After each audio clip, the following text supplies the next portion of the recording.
Capítulo 7. De los principados nuevos adquiridos con las armas y la buena fortuna de otros. Aquellos que solo por la suerte se convierten en príncipes, poco esfuerzo necesitan para llegar a serlo, pero deben trabajar arduamente para mantenerse en él. No encuentran obstáculos en el camino de la conquista, como si fueran volando hacia su destino, pero una vez instalados, se les presentan grandes cimas.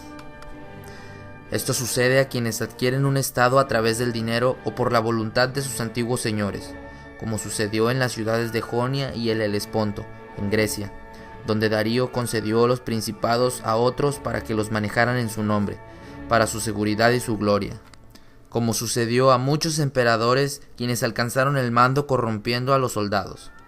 Estos príncipes no se sostienen sino por la voluntad y la fortuna de quienes los elevaron al trono y no saben ni pueden conservar aquella posición. No saben porque si no son hombres de talento y virtudes superiores, no es presumible que conozcan el arte del mando, ya que han vivido siempre como simples ciudadanos. Además, no pueden porque carecen de fuerzas que puedan serles amigables y fieles.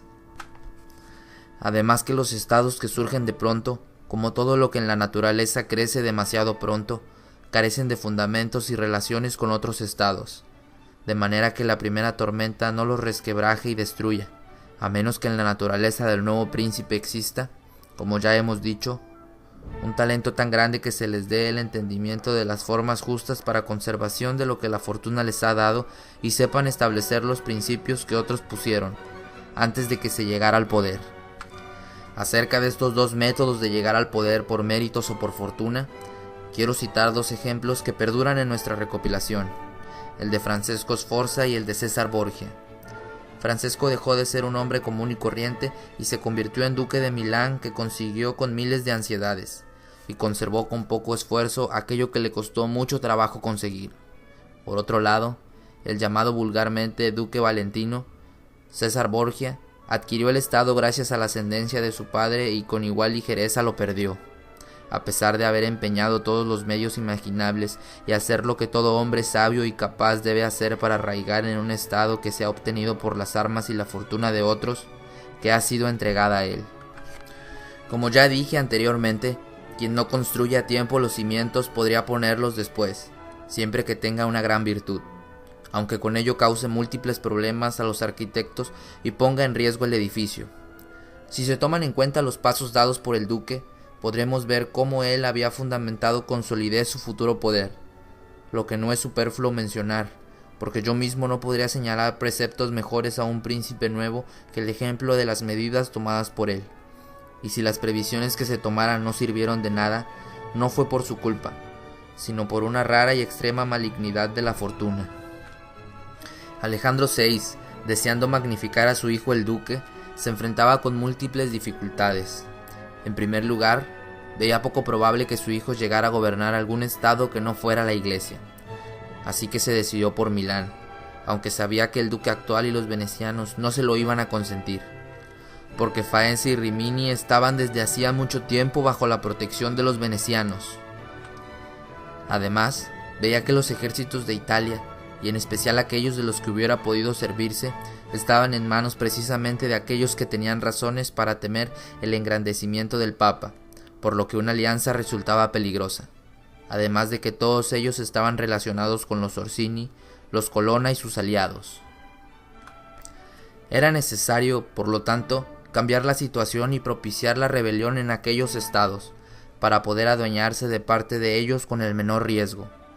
En estas circunstancias se encontró que los venecianos, movidos por otras razones, estaban en tratos con los franceses para que regresaran a Italia, a lo que él no se opuso en absoluto, sino que favoreció esta posición permitiendo la disolución del matrimonio del rey Luis.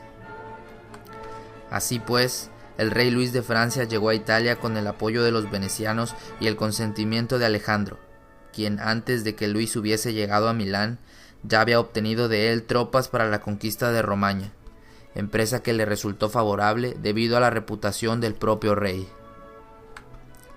El duque, por lo tanto, había conseguido la Romaña y derrotado a los Colonna. El duque se encontró con dos obstáculos para conservarla y continuar avanzando. Uno de ellos era que sus ejércitos no le parecían del todo fieles. Otro, la buena voluntad de Francia, que se entendía favorable a los Orsini, cuyas armas podrían fácilmente cambiarse de bando o apoyar una traición del rey, impidiéndole no solo ganar más territorio, sino arrebatándole lo ya ganado.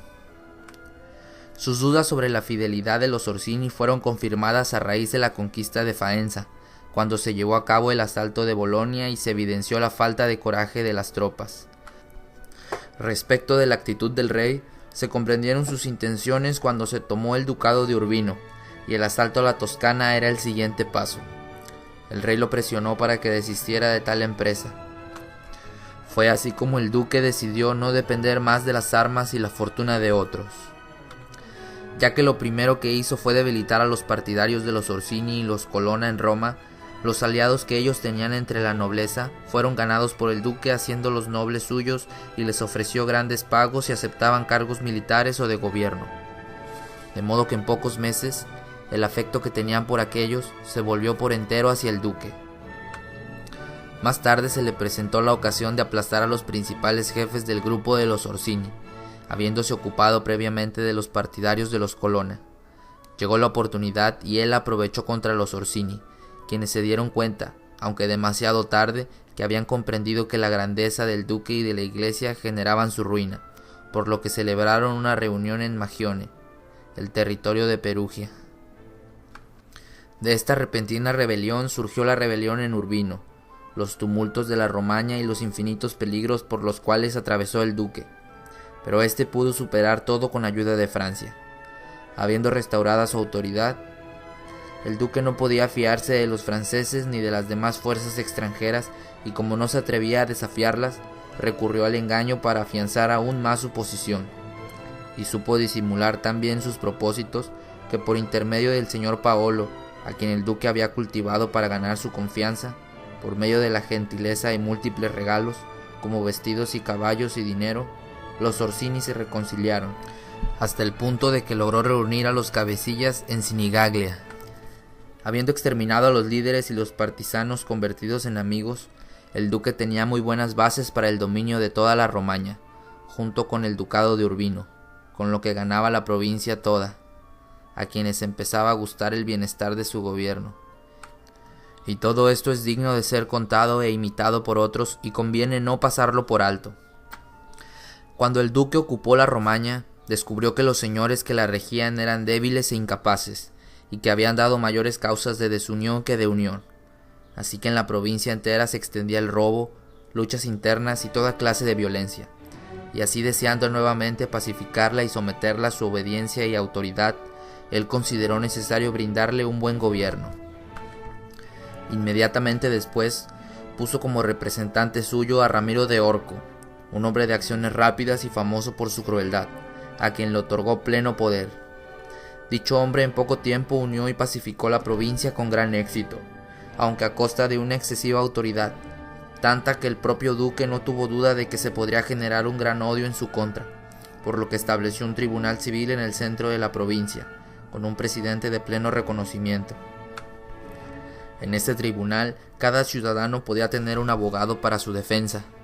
Como sabía que la autoridad anterior había cometido muchos excesos y la población estaba resentida, quiso apaciguar los ánimos de la gente y demostrar que las crueldades no eran obra suya, sino de la maldad del ministro. Bajo esta pretensión, apresó a Ramiro y una mañana lo llevó a la plaza de Cesena, habiendo cercenado su cuerpo y aparecía partido en dos, junto a un trozo de madera y un cuchillo ensangrentado a su lado. La barbarie de este espectáculo hizo que la gente se sintiera satisfecha y consternada. Volvamos al punto de partida. Sintiéndose el duque dueño de un gran poder y seguridad, al menos frente a los peligros inmediatos, tuvo que armarse y seguir su camino, puesto que habían destruido a las tropas que habrían podido perjudicarlo. Le quedaba únicamente seguir con su política de expansión. Lo siguiente era conquistar a Francia, porque conocía a ese rey quien, más tarde, se había percatado de su error y no estaba dispuesto a soportarlo. Y en este tiempo él comenzó a buscar nuevas alianzas y manejó con gran prudencia su relación con Francia, especialmente durante la campaña dirigida hacia el reino de Nápoles, contra los españoles que asediaban Gaeta. Su intención era buscar una alianza con los españoles, y lo habría conseguido rápidamente si Alejandro hubiera estado vivo. Estas fueron las acciones que el duque emprendió respecto de las cosas actuales, pero temía el futuro. En primer lugar, su mayor preocupación era que el nuevo sucesor de la Iglesia fuera contrario a su política y quisiera deshacer lo que Alejandro le había dado. Así que decidió emprender 4 acciones. La primera fue el exterminio de las familias de aquellos señores que habían sido desposeídos, con los que se evitaba que el nuevo papa tuviera a quien resarcir los bienes y territorios conquistados. La segunda fue ganarse a todos los nobles de Roma y así reducir la influencia del futuro papa. La tercera consistió en buscar el mayor control posible sobre el colegio cardenalicio. La cuarta fue concentrar en sí mismo el máximo de poder antes de la muerte del papa, con el fin de resistir un primer ataque. De estas 4 cosas había conseguido 3 a la muerte de Alejandro, y la cuarta estaba a punto de conseguirla. Respecto a los señores desposeídos, mató a todos los que logró atrapar y fueron muy pocos los que pudieron escapar. También se había ganado a la mayoría de los nobles romanos y en el colegio cardenalicio tenía muchísima influencia. En lo que se refiere a la expansión de su poder, se encontraba en campaña para convertirse en señor de la Toscana. Tenía dominadas Perugia y Piombino. Además había tomado Pisa, al menos como si fuera un protectorado. Si no hubiera temido a los franceses, habría conquistado Pisa por completo, aunque no tenía razones verdaderas para temer a los franceses, que ya habían sido despojadas del reino de Nápoles a manos de los españoles, de modo que unos y otros necesitaban su amistad, después de haber asegurado Pisa. Después de eso, Luca y Siena podrían tomarse con facilidad, en parte por la envidia de los florentinos y en parte por el miedo que justamente debían tenerle, a causa de su debilidad. Todo esto lo hubiera conseguido el mismo año en que murió Alejandro, y si así hubiera sido, se habría mantenido en el poder por sus propios medios y nunca volvería a depender de la fortuna y las fuerzas de otros, sino de su poder y su talento. Pasaron únicamente 5 años desde que el duque desenvainó su espada. El duque solo había consolidado el estado de la Romaña, dejando lo demás en el aire. Se encontraba entre 2 potentísimos ejércitos enemigos y gravemente enfermo. El duque tenía un carácter fuerte y decidido, era muy virtuoso y sabía ganarse a los hombres, lo mismo que perderlos. Los cimientos que en poco tiempo había establecido eran tan sólidos que si no hubiera tenido encima la amenaza de los ejércitos enemigos y hubiera estado sano, seguramente habría superado cualquier dificultad, y se podía ver que los cimientos de su política eran buenos, pues se le esperó en la Romaña por más de un mes. En Roma estuvo seguro a pesar de su enfermedad y a pesar también de que los Baglioni, los Vitelli y los Orsini llegaron a Roma para conspirar contra él, pero no encontraron a nadie dispuesto a seguirlos. Si no pudo hacer papa a quien quiso, al menos hubiera podido evitar que fuese un enemigo. Si él hubiese estado sano a la muerte de Alejandro, todo le había resultado fácil. En los días en que fue elegido Julio II, el propio duque me dijo que él había meditado sobre todo lo que podía surgir a la muerte de su padre y que para todo tenía una solución, pero nunca se imaginó que él mismo, en ese tiempo, estaría a punto de morir. Entendidas, pues, todas las acciones del duque, yo no sería capaz de censurarle, sino que, por el contrario, creo, como ya he dicho, que se le debería proponer como un modelo a imitar, para todos aquellos que por causa de la fortuna y las armas ajenas han llegado al poder. Porque él, teniendo el ánimo tan altamente dispuesto y gran claridad en sus objetivos, no podía haberse desempeñado de manera distinta, y si no llegó a lograr sus objetivos fue por su propia enfermedad y la brevedad de la vida de Alejandro. Por lo tanto, aquel que juzgue conveniente, en su principado nuevo, protegerse de los enemigos y ganar amigos, vencer con la fuerza o el engaño, hacerse amar por la gente y ser temido, seguido y reverenciado por los soldados, implacable con los que pueden o deben ofender, innovador en las cosas del Estado, severo y agradable, magnánimo y liberal, capaz de suprimir la milicia desleal y crear una nueva, hábil para fomentar la amistad de reyes y príncipes de manera que tengan que beneficiarle cortésmente o atacarle con respeto, no podría encontrar ejemplos más recientes que las acciones de este hombre. Si acaso se le puede reprochar la elevación de Julio al pontificado, lo que constituyó claramente una mala elección, porque como ya se ha dicho, él no podía hacer un papa a su gusto, pero sí podía, en cambio, lograr que alguien no fuera elegido. Él debía influir para que no llegase al papado un cardenal que tuviera motivos para sentirse ofendido o para tenerle miedo, porque los hombres solo hacen daño por miedo o por odio. Aquellos a los que él había ofendido eran, especialmente, el cardenal de San Giorgio y Ascanio Sforza. Todos los demás, una vez elegidos papas, tenían razones para temerle, excepto Rouen y los españoles, el primero por su gran poder, y los segundos por sus vínculos de parentesco y lealtad. Rouen tenía relaciones de amistad con Francia. Por lo tanto, y por encima de todo, eso era inconveniente para el duque. Así pues, era necesario conseguir un papa español. No siendo esto posible, por lo menos consentir que lo fuera el cardenal de Rouen y no el de San Pedro Advíncula. Se equivocó, pues, el duque en dicha elección, y este fue el comienzo de su ruina total. Capítulo 8. De los que obtienen el principado a través de la maldad. Puesto que hay otros dos modos de llegar a ser príncipe que no se pueden atribuir enteramente a la fortuna o a la virtud, no es correcto pasarlos por alto, aun cuando uno de ellos se verá con mayor detenimiento cuando se trate de las repúblicas. Estos métodos consisten en llegar al principado por medios criminales o nefastos, o cuando un ciudadano común y corriente se convierte en príncipe de su patria porque lo eligen sus conciudadanos. El primer procedimiento del que hablamos se puede ilustrar con dos ejemplos, uno antiguo y el otro moderno, sin que haya juicio o reproche alguno sobre quienes actúan de esa manera. Cuando sea necesario, basta conseguirlos. El siciliano Agatocles llegó a ser rey de Siracusa a partir de una situación muy baja, ínfima. Hijo de un alfarero, llevó durante toda su vida una conducta criminal, pero era un hombre de gran vitalidad y carácter fuerte, por lo que se convirtió en militar progresando en esta carrera, hasta que alcanzó el encargo de pretor de Siracusa. Cuando logró tan alto grado, creció su ambición y comenzó a reflexionar sobre la manera de convertirse en príncipe y mantener por la fuerza y sin obligaciones aquello que por voluntad de los ciudadanos le fuese concedido. Por esos días se encontraba en Sicilia el cartaginés Amílcar, que tenía un poderoso ejército y acordó con Agatocles, quien una mañana convocó al pueblo y al senado de Siracusa, con el pretexto de tratar asuntos importantes de la república. Estando ahí reunida la gente, dio la señal convenida y sus soldados asesinaron a todos los senadores y a los hombres más ricos de la ciudad.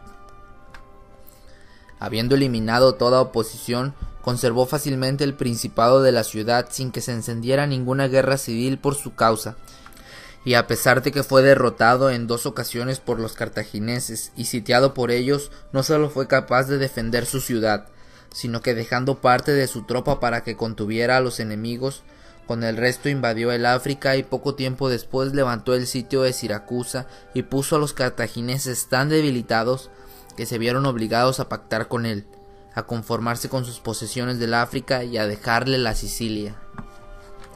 Considerando la vida y las acciones de Agatocles, quien juzgue sus méritos, muy poco o nada encontrará que pueda atribuir a la fortuna. Como ya hemos dicho antes, él no llegó al principado por medios de influencias o favores ajenos, sino por sus grados militares que se había ganado a costa de 1000 sacrificios y peligros, y mantuvo su poder gracias a sus audaces y arriesgadas disposiciones. Es verdad que no se podría llamar virtuoso a un hombre que asesina a sus conciudadanos, traiciona a sus amigos, no respeta la palabra empeñada, carece de piedad y religión. Esta clase de acciones llevan al poder, pero no a la gloria. Pero si se examinan el valor de Agatocles al arrostrar y seguir triunfante de los peligros y grandeza de su alma, ya que fue capaz de enfrentarse a la adversidad, no se explica a uno por qué tiene que ser considerado inferior a los capitanes más famosos. Sin embargo, por su falta de humanidad, crueldad y sus múltiples expresiones de maldad, no podríamos consentir que se le coloque entre los hombres ilustres. No se puede, pues, atribuir a la fortuna o a la virtud lo que consiguió sin la ayuda de una ni de la otra. En la actualidad, durante el papado de Alejandro VI, Oliverotto da Fermo, huérfano de padre desde muy pequeño, fue criado por un tío materno, Giovanni Fogliani y confiado después en su primera juventud a Pablo Vitelli, a fin de que llegase, gracias a sus enseñanzas, a ocupar un grado elevado en las armas. Muerto Paulo, militó bajo las órdenes de Vitelloso, su hermano, y rápidamente se hizo de un gran prestigio gracias a su enorme fuerza física, astucia y valentía, así que llegó a ser el hombre más importante de su ejército. Pero como le pareció indigno obedecer a otros, pensó apoderarse de Fermo con el consentimiento de Vitelloso y la ayuda de algunos habitantes de la ciudad, a quienes era más cara la esclavitud que la libertad de su patria. Escribió a Giovanni Fogliani, expresándole que luego de tantos años de ausencia, su anhelo era visitarle y regresar a su ciudad para revisar la situación de su patrimonio, y que como no se había fatigado, excepto por conquistar honor, deseaba regresar para que sus compatriotas supieran que no había perdido el tiempo, entrar con todos los honores y acompañado de amigos y sirvientes, además de una escolta de honor que consistía en 100 soldados a caballo, razón por la que rogaba a Giovanni que se dignara disponerlo todo para que los habitantes de Fermo lo recibieran honradamente, lo cual no solo era justo para él, sino que se honraba a sí mismo, ya que había sido su maestro. Giovanni, sin embargo, no escatimó ningún esfuerzo para preparar el arribo de su sobrino, y lo hizo recibir dignamente por los ciudadanos de Fermo, en cuyas casas se alojó con su séquito. Pasados unos días, que Oliverotto aprovechó para refinar sus planes, se organizó un banquete de gran solemnidad al que fueron invitados Giovanni Fogliani y todos los ciudadanos importantes de Fermo. Cuando se hubieron disfrutado los manjares y entretenimiento de la ocasión, Oliverotto dirigió la conversación hacia temas de importancia y polémica, como la grandeza del Papa Alejandro y de su hijo César, dando ciertos peligrosos argumentos sobre las campañas de ambos, sus éxitos y fracasos. Como era de esperarse, muchos de sus argumentos fueron replicados por Giovanni y otros ciudadanos, lo que aprovechó Oliverotto para expresar que tales asuntos eran de gran importancia y no podían ser tratados en público, por lo que invitó a quienes desearan discutirlo pasar a una habitación contigua en la que pudieran hablar de un modo más discreto, a la cual lo siguieron Giovanni y los demás ciudadanos. Así fue, y apenas se habían instalado estos, salieron de sus escondites muchos soldados que mataron a Giovanni y a todos los demás. Concluida la masacre, Oliverotto montó a caballo, sitió el palacio del Supremo Magistrado y los ciudadanos no tuvieron entonces más remedio que someterse y constituir un gobierno, del cual Oliverotto se hizo nombrar príncipe. Muertos aquellos que podían oponérsele y dañarlo, se afianzó en el poder con nuevas instituciones civiles y militares, de manera que durante el año que detentó el poder en la ciudad de Fermo, tuvo una gran seguridad y se hizo temer por todos sus vecinos. Y habría sido tan difícil de derrocar como Agatocles si no hubiera sido víctima del engaño de César Borgia, cuando éste se trasladó a Sinigaglia, como ya dijimos, para reprimir a los Orsini y a Vitelli. Fue allí mismo que Oliverotto cayó prisionero, un año después de sus crímenes, y fue estrangulado junto a Vitelloso, maestro suyo, en lo que se refiere a la astucia y el crimen.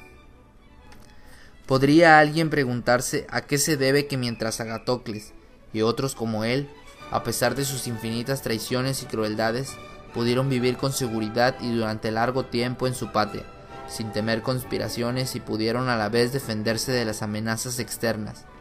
Otros, en cambio, no solo mediante medidas tan extremas, no lograron conservar su estado en épocas dudosas de guerra, sino tampoco en tiempos de paz. Creo que depende del buen o mal uso que se hace de la crueldad. Llamaría bien empleadas a las crueldades si a lo malo se le puede llamar bueno, cuando se aplican de una sola vez por absoluta necesidad de asegurarse. Y cuando no se insiste en ellas, sino por el contrario, se trata de que las primeras se vuelvan todo lo beneficiosas posible para los súbditos. Mal empleadas son las que, aunque poco graves al principio, con el tiempo primero crecen antes de extinguirse. Los que siguen el primer método pueden, con la ayuda de Dios y de los hombres, poner algún remedio a su situación y lograr la estabilidad de su estado, como sucedió con Agatocles. Los que van por el segundo camino, es imposible que se conserven ellos mismos en sus estados. No hay que olvidar, por lo tanto, que al apoderarse de un estado, el príncipe deberá estudiar sobre los crímenes que le es preciso cometer y ejecutarlos todos a la vez, para no tener que volver a lo mismo día con día.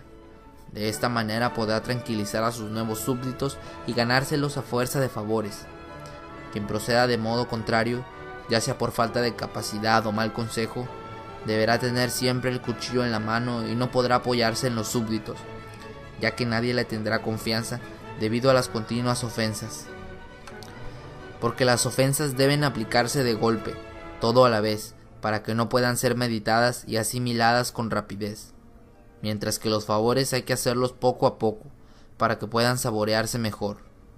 Y sobre todas las cosas, un príncipe vivirá con sus súbditos de manera tal que ningún acontecimiento favorable o adverso lo hagan variar, pues la necesidad que se presenta en los tiempos difíciles y que no se ha previsto, tú no puedes remediarla, y el bien que tú hagas ahora de nada sirve ni nadie te lo agradece, porque se considera hecho a la fuerza para ellos.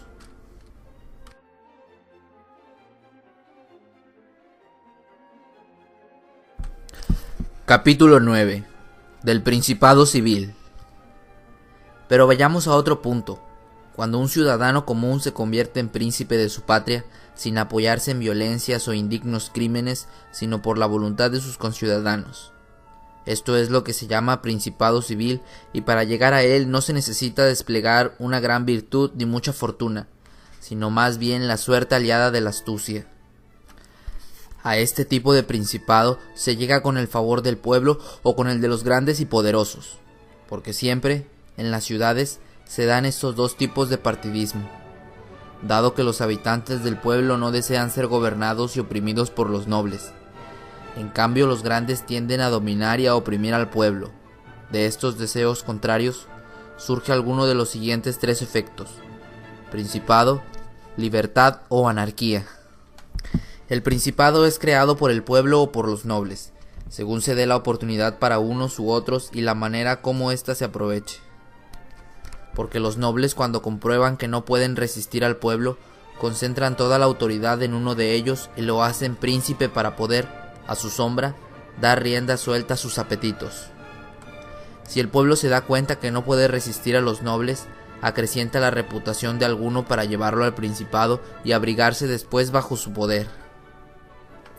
Quien se convierte en príncipe con el apoyo de los nobles se mantiene en el poder con mayor dificultad que el que ha llegado con el apoyo del pueblo, porque los que lo rodean se consideran sus iguales y en tal caso le resulta muy difícil manejarlos a su voluntad. Pero quien se convierte en príncipe por decisión popular no tiene que compartir el poder. El mando es suyo y son muy pocos los que no están dispuestos a obedecerle. Además de que resultaría muy difícil satisfacer plenamente a los nobles sin ofender a otros, puesto que la finalidad de ellos es justamente oprimir, mientras que la del pueblo es evitar la opresión.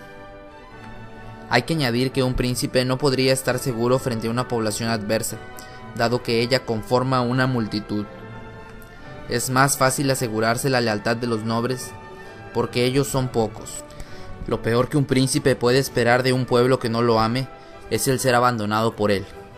De los nobles, si los tienes por enemigos, no solo hay que sentir temor de esto, sino de que se rebelen contra él, porque ellos poseen más inteligencia y astucia que seguramente aplicarán a la hora de salvarse, y buscarán la alianza con algún poderoso que cumpla sus deseos. Pero el manejo de los nobles tiene sus ventajas, ya que en cualquier momento se les puede suprimir, reducir su reputación o crear otros. El príncipe tiene que vivir siempre con el mismo pueblo, pero no necesariamente con los mismos nobles. Es capaz de hacer y deshacer diario y de dar y quitar autoridad como le plazca. Para aclarar más este punto en que se refiere a los nobles, digo que se deben considerar en dos aspectos principales: unos que proceden de tal manera que su suerte depende de la tuya y otros que permanecen con cierta independencia. Los que se ligan al príncipe con naturalidad deben ser amados y respetados, siempre que no sean hipócritas y rapaces. Los otros, a su vez, se pueden dividir en dos categorías. Algunos no siguen tu causa por pusilanimidad y debilidad natural. Por lo mismo sería fácil usarlos para el servicio del Estado, distinguiendo a los más prudentes, puesto que en los momentos de prosperidad honran al príncipe, y cuando se presenta la adversidad no hay que temerles. Pero cuando no se unen sino por cálculo y por ambición, es señal de que piensan más en sí mismos que en ti, y de ellos se debe cuidar el príncipe y temerles como si se tratase de enemigos declarados, porque esperarán la adversidad para contribuir a su ruina. Quien llegue a príncipe con el favor del pueblo debe mantenerse siempre con la amistad del mismo, lo que se logra fácilmente, ya que el pueblo solamente desea no ser oprimido. Pero quien llega al poder sin la voluntad popular, apoyándose en los nobles, deberá, antes que nada, intentar ganarse al pueblo, lo que podrá conseguir si se convierte en su protector, ya que los hombres que reciben el bien, cuando esperan el mal, se sienten más agradecidos con su benefactor y éste podrá obtener del pueblo un apoyo mejor que si hubiera sido elegido por ellos. El príncipe puede ganarse al pueblo de muchas maneras, tan variadas como se den las circunstancias particulares, por lo que no se podría proponer una regla general.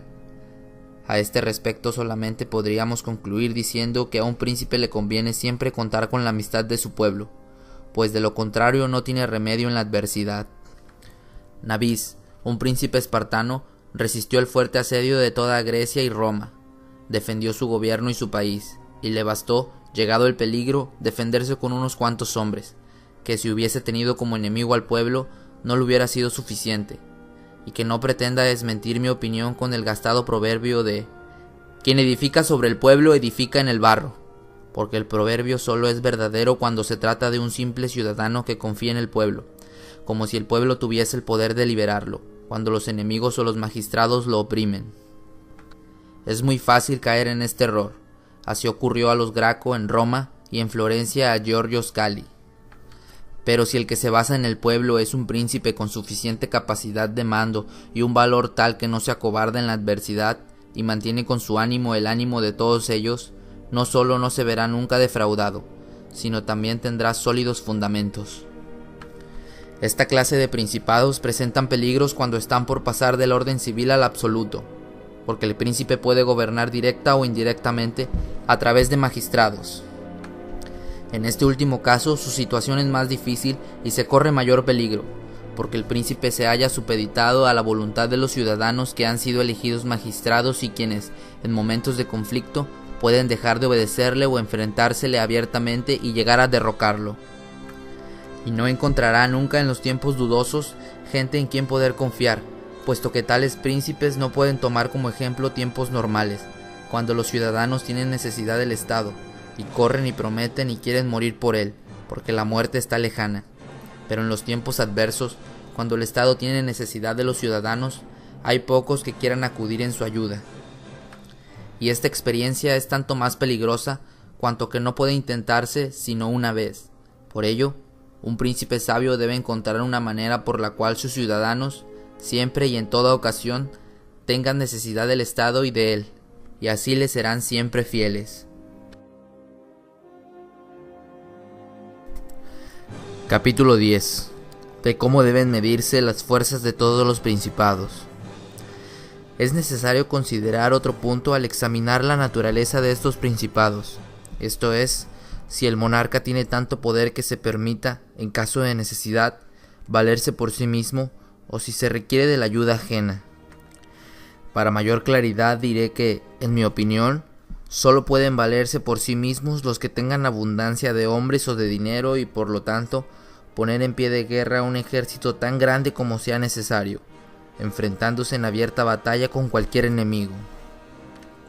Por el contrario, necesitarán siempre ayuda de los demás, quienes no puedan enfrentar al enemigo en campo abierto y se vean forzados a defender su ciudad desde dentro de las murallas.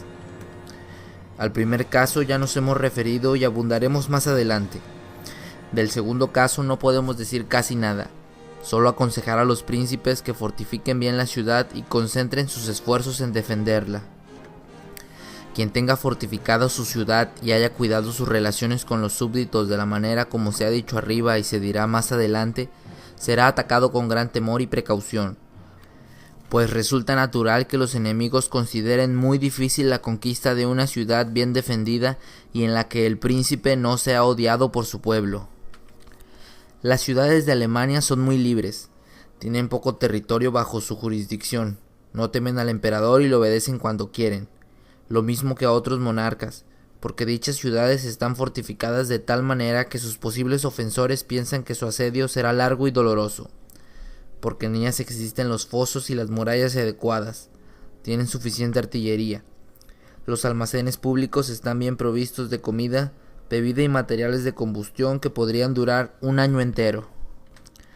Más allá de todo esto, para alimentar adecuadamente a la población sin demasiado costo para el erario público, se cuenta en la ciudad con los elementos para dar trabajo a los habitantes durante un año, dedicándolos a los oficios que son vitales para el mantenimiento de la gente. Existen también muchas disposiciones que proveen de instrucción militar a la población. El ejercitarse para la guerra es una actitud muy prestigiada en estas ciudades. Un príncipe, por tanto, que tenga una ciudad fuerte y no sea odiado, tendrá todo a su favor para no ser atacado, y aquel que lo intentara tendrá que sufrir la vergüenza de levantar el cerco, pues las cosas de este mundo son tan variables que es casi imposible que se pueda mantener un ejército en asedio durante un año. Habrá quien replique lo dicho, aduciendo que muchos ciudadanos tienen pertenencias fuera de las murallas. Al verlas arder, se debilitará su paciencia y el prolongado asedio hará que se olviden de su príncipe. A esto respondo que un príncipe fuerte y animoso superará siempre estas dificultades, ya sea infundiendo en la gente la esperanza de que el mal será pronto superado, avivando sus temores respecto de la crueldad del enemigo y manejando con habilidad a quienes le parezcan inconformes si pudieran atreverse a desobedecer. Además, es natural que al principio de sus ataques el enemigo incendiará los campos y devastará el país, lo que causará en el ánimo de los hombres un odio muy profundo y por lo tanto una firme disposición para la defensa. La naturaleza de los hombres produce una obligación igual tanto si se reciben beneficios como si se otorgan. Es por esto que el príncipe no tiene que temer, pues al transcurrir los días y los ánimos se hayan enfriado, el mal será ya un hecho cumplido y no habrá remedio. Entonces se fortalecerá la unión del pueblo en torno a su príncipe, confiando en el coraje de éste, en vista del incendio de sus casas y la devastación de sus tierras, que se produjo justamente por defender al Estado y a su príncipe. Por lo que si todo está bien meditado, no será difícil que el príncipe prudente pueda mantener firme de principio a fin el ánimo de sus súbditos, aun durante el asedio, siempre que no les falle y los defienda.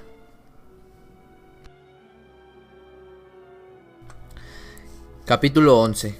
De los principados eclesiásticos. Solo nos resta hablar de los principados eclesiásticos. Aquí se presentan todas las dificultades posibles para llegar a tenerlos, porque se adquieren por virtud o por fortuna y se conservan sin la una ni la otra, pues se apoyan en las leyes particulares de la religión, que en realidad son tan seculares como las otras, pero de un índole tan poderosa que mantiene a sus príncipes en el poder, sea cual fuera el modo en que éstos procedan y vivan. Estos príncipes son los únicos que tienen estados y no los defienden, súbditos y no los gobiernan, y los estados, a pesar de hallarse indefensos, no les son arrebatados, y los súbditos, a pesar de carecer de gobierno, no se preocupan, ni piensan, ni podrían sustraerse a su soberanía. Son por consiguiente los únicos principados que se sienten seguros y felices, pero como están regidos por leyes superiores, inasequibles a la mente humana y como han sido inspirados por Dios, sería propio de un hombre presuntuoso y temerario discutir de ellos. No obstante, si alguien me preguntara por qué la Iglesia ha acumulado tanto poder temporal, puesto que, antes de Alejandro, no solo los grandes estados italianos, sino hasta los nobles y señores de menor importancia respetaban muy poco su fuerza temporal, mientras ahora ha hecho temblar a un rey de Francia y aún pudo arrojarlo de Italia, y ha arruinado a los venecianos. Es conveniente recordar todo esto, aunque parezca superfluo y cosa por demás conocida. Antes que Carlos llegara a Italia, la provincia era dominada conjuntamente por el Papa, los venecianos, el rey de Nápoles, el duque de Milán y los florentinos. Estos potentados tenían dos preocupaciones fundamentales. En primer lugar, evitar que un ejército extranjero invadiera Italia, y en segundo lugar, procurar que nadie de ellos ocupara más territorio, aumentando su poder. En este sentido, los que despertaban más recelo eran el Papa y los venecianos. Para controlar a estos había que propiciar la unión de todos los demás, como sucedió en la defensa de Ferrara. Para frenar al Papa usaban a los nobles romanos, mismos que se dividían en dos bandos, los Orsini y los Colonna, ambos de conducta desordenada y que estaban siempre con las armas en la mano, bajo la mirada del propio pontífice. Así mantenían al papado siempre amedrentado y débil, y aunque en ocasiones surgía un papa valeroso, como Sixto IV, quien no obstante padeció las mismas dificultades, sin que su fortuna o su sabiduría lo pudieran librar de ellas.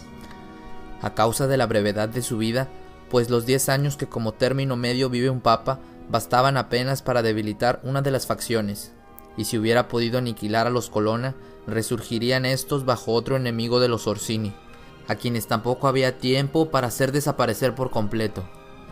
Todo esto hacía que los poderes temporales del Papa no se reconocieran en Italia, hasta que llegó al pontificado Alejandro VI, quien de todos los papas existentes hasta nuestros días fue el primero que demostró cómo con el dinero y las armas un papa puede obtener enorme poder, y para ello se valió del duque Valentino, aprovechando igualmente el impulso de los franceses, como se dijo anteriormente al hablar de las acciones del duque. Y aunque el propósito de Alejandro no era engrandecer la iglesia, sino a su hijo el duque, sin embargo, todo contribuyó a la grandeza de la propia iglesia, la cual después de su muerte eliminó al duque, heredando el fruto de sus esfuerzos.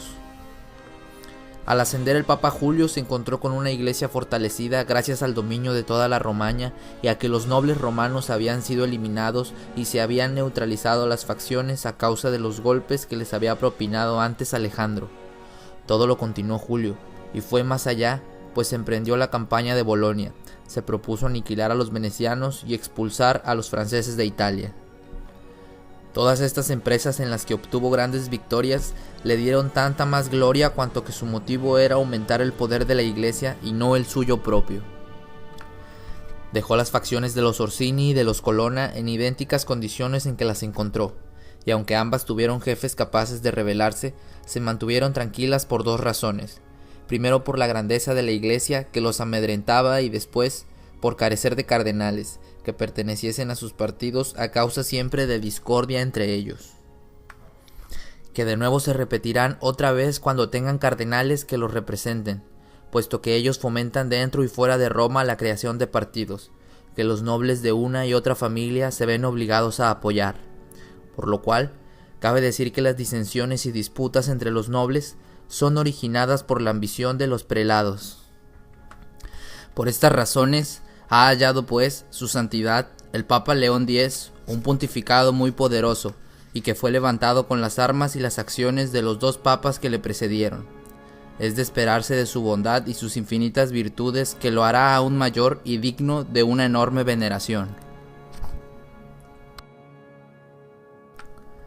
Capítulo 12. ¿Cuántas clases de soldados mercenarios hay y lo concerniente a los mercenarios? Habiendo examinado en todos sus aspectos aquellos principados sobre los que me había propuesto hablar desde el comienzo, y en cierto modo, considerados los motivos de su buena o mala situación, he mostrado también las formas con las que muchos han tratado de obtener y conservar un principado. Únicamente me queda hablar, en términos generales, de los distintos tipos de ataque y defensa que pertenecen a cada uno de ellos. Como ya se ha dicho arriba, es necesario que un príncipe construya buenos cimientos para el Estado, porque de no ser así, se tiende sin remedio a la ruina. Los principales cimientos que puede tener el Estado, ya sea nuevo, viejo o mixto, son las leyes y las fuerzas de las armas. Debe entenderse que no existen buenas leyes si no hay buenas armas, y donde las armas son buenas, necesariamente son iguales las leyes. Por tal razón, dejaré las leyes fuera de la discusión y me abocaré a hablar de las armas. Digo, por lo tanto, que las armas con las que un príncipe defiende su estado pueden ser propias, mercenarias, auxiliares o mixtas. Las armas auxiliares o mercenarias son poco útiles y peligrosas, y si el príncipe basa su dominio sobre armas mercenarias, jamás estará tranquilo y seguro, porque descansa sobre fuerzas desunidas, sujetas a la ambición, indisciplinadas y desleales, demasiado valientes ante los amigos y con los enemigos cobardes. Estos soldados no temen a Dios ni son leales a los hombres. Incluso la derrota se ve postergada porque se retrasan los ataques para obtener por más tiempo la paga del príncipe. De hecho, ellos no tienen otra atracción o razón y no basta para que quieran morir por su príncipe. Ellos quieren ser sus soldados mientras el príncipe no declare la guerra, pero cuando ésta se presenta, lo único que desean es abandonarlo y huir. Poco me costaría probar esto, pues la ruina actual de Italia ha sido causada no solo por la confianza durante muchos años en las armas mercenarias, que hicieron al principio y gracias a ciertos jefes algunos progresos que les dieron fama de valientes, pero que demostraron lo que valían en cuanto aparecieron a la vista ejércitos extranjeros. Así, Carlos, el rey de Francia, fue conquistando Italia solo con señalar los lugares con un pedazo de tiza donde habían de triunfar sus ejércitos, y quienes dicen que la culpa la tenían nuestros pecados, decían la verdad, aunque no se trataba de los pecados que imaginaban, sino de los que he expuesto, y como estos pecados los cometieron los príncipes, sobre ellos recayó el castigo. Deseo demostrar más adelante la ineficacia de estos ejércitos. Los capitanes mercenarios pueden ser excelentes hombres de armas o bien no serlo. Si realmente son buenos, no hay que fiarse de ellos, pues siempre buscarán su propia grandeza, ya sea oprimiendo directamente a su señor o presionando a otros para que actúen contrariamente a sus intereses. Pero si carecen de cualidades en el manejo de las armas, es lógico que pierdan las batallas y causen la ruina de su señor. Si se argumenta que sucedería lo mismo con cualquiera que tenga las armas en la mano, sea o no mercenario, yo replicaré mostrando cómo deben usarse las armas, ya se trate de un principado o una república. El príncipe debe ir al frente de sus tropas, en funciones de capitán. Tratándose de una república, el capitán es un ciudadano y si no resulta capaz y valiente hay que sustituirlo. Por el contrario, si resulta un buen capitán, hay que limitarlo por medio de las leyes, para que no pueda excederse en sus funciones. La experiencia nos muestra cómo príncipes y repúblicas con sus propias armas obtienen grandes victorias, mientras que las armas mercenarias tienden a causar graves daños. Es más difícil que una república caiga en manos de un ciudadano si posee su propio ejército, mientras esto se facilita si las armas vienen de fuera. Roma y Esparta permanecieron durante muchos siglos libres y armados. Los suizos están fuertemente armados y son muy libres. Respecto a las tropas mercenarias en la antigüedad, tenemos ejemplos entre los cartagineses, que estuvieron a punto de ser sojuzgados por sus propios soldados mercenarios, al finalizar la primera de las guerras contra los romanos y a pesar de que los cartagineses tenían como jefes a sus propios ciudadanos. Después de la muerte de Epaminondas, Filipo de Macedonia fue nombrado capitán por los tebanos. Les quitó la libertad después de la victoria. Muerto el duque Filippo Maria Visconti, los milaneses enlistaron a Francisco Sforza para que luchara contra los venecianos, a quienes venció en Caravaggio, pero acabó aliándose con ellos para someter a los milaneses, sus amos. Su padre Mucio Attendolo Sforza, estando al servicio de la reina Juana de Nápoles, la dejó desarmada, por lo que ella, para no perder su reino, se vio obligada a echarse en brazos del rey de Aragón. Si los venecianos y florentinos extendieron sus dominios gracias a esas milicias y si sus capitanes los defendieron en vez de someterlos, yo respondería que los florentinos han sido favorecidos por la suerte, porque algunos de los capitanes más valientes y que por lo mismo hubieran sido peligrosos no vencieron en batalla. Otros encontraron únicamente oposición, y otros más orientaron su ambición hacia otras partes. Uno de los que no venció fue Giovanni Aucuto, cuya lealtad nunca fue aprobada. Si hubiese triunfado, habrían quedado los florentinos librados a su discreción. Sforza tuvo siempre en su contra a los Braceschi y se vigilaron mutuamente. Francesco dirigió su ambición hacia Lombardía, Bracio contra la Iglesia y el reino de Nápoles. Consideremos los acontecimientos recientes. Los florentinos hicieron capitán de su ejército a Paulo Vitelli, hombre muy prudente, quien de condición modesta había llegado a adquirir enorme prestigio. Nadie podría negar que si hubiera tomado Pisa, los florentinos hubieran quedado en sus manos y hubieran tenido que obedecerlo. Si se consideran los procedimientos de los venecianos, se verá que actuaron con seguridad y gloria y enviaron a sus propios hombres cuando contaban con nobles y plebeyos que defendían lo suyo. Pero bastó que empezaran a luchar en tierra firme para que dejaran su comportamiento virtuoso y siguieran las costumbres de las guerras italianas. Al principio de su expansión por tierra, cuando aún no dominaban grandes territorios, gozaban en cambio de gran reputación, por lo que no tenían mucho que temer a sus capitanes mercenarios. Pero cuando pusieron al frente de sus ejércitos al conde Carmignola, se dieron cuenta de su error, porque viendo que aquel hombre, cuya capacidad conocían después de haber derrotado al duque de Milán, combatía con tanta tibieza, comprendieron que no volverían a ganar, porque el conde había perdido el ánimo. Sin embargo, no era posible licenciarlo, porque él mismo los pondría en riesgo de perder lo adquirido, así que se vieron forzados a matarlo. Más adelante tuvieron como capitanes a Bartolomeo de Bérgamo, Roberto de Sanseverino, conde de Pitigliamo y otros de la misma clase, con los que era tan peligroso perder una batalla como ganarla, como sucedió en Bailá, donde se perdió en un solo día lo que había costado 800 años conquistar, porque estas milicias o traen lentas, tardías y mezquinas adquisiciones, o súbitas y portentosas pérdidas. Y puesto que con estos ejemplos me he acercado a Italia, donde se ha gobernado muchos años a través de las armas mercenarias, quiero abordar este tema más seriamente, para que se entienda su génesis y desarrollo, y poder estar mejor preparados para enfrentarlos. Debes entender que en épocas no recientes, el imperio empezó a ser rechazado en Italia, mientras el Papa fue acrecentando su poder en lo temporal.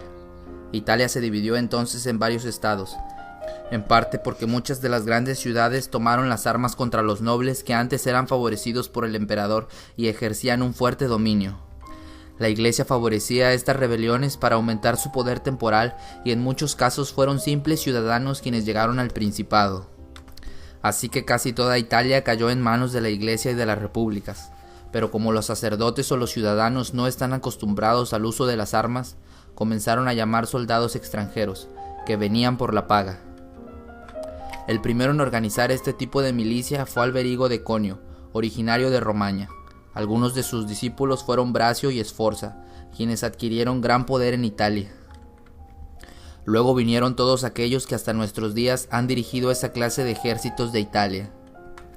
El resultado de su arriesgada acción es que Italia ha sido invadida por Carlos, saqueada por Luis, forzada por Fernando y cubierta de ignominia por los suizos. Los mercenarios se han dedicado a debilitar a la infantería para acrecentar su propio prestigio. Esto sucedió porque ellos viven de las armas y no poseen un estado propio donde reclutar soldados. Poca infantería no les da el suficiente brillo y mucha es demasiado costoso mantenerla y honrarla, así que pusieron mayor énfasis en la caballería, que en una cantidad manejable les resultaba menos caro y les confería mayor brillo. Las cosas habían llegado a tal extremo que en un ejército de 20.000 soldados, la infantería llegaba solamente a 2.000. Además, los capitanes se las arreglaban para evitar que tanto ellos como sus soldados sufrieran grandes fatigas o el riesgo de muerte en el combate, tomando prisioneros sin importancia que se tenían que liberar sin cobrar rescate. No atacaban ciudades ni los campamentos por las noches, no construían alrededor de los campamentos empalizados o fosos y no luchaban en invierno. Todo lo cual estaba permitido en sus ordenanzas militares y además era manejado con inteligencia para evitar, como ya hemos dicho, fatigas y peligros. Tan oprobiosa fue su actitud que han traído a Italia la esclavitud y la deshonra.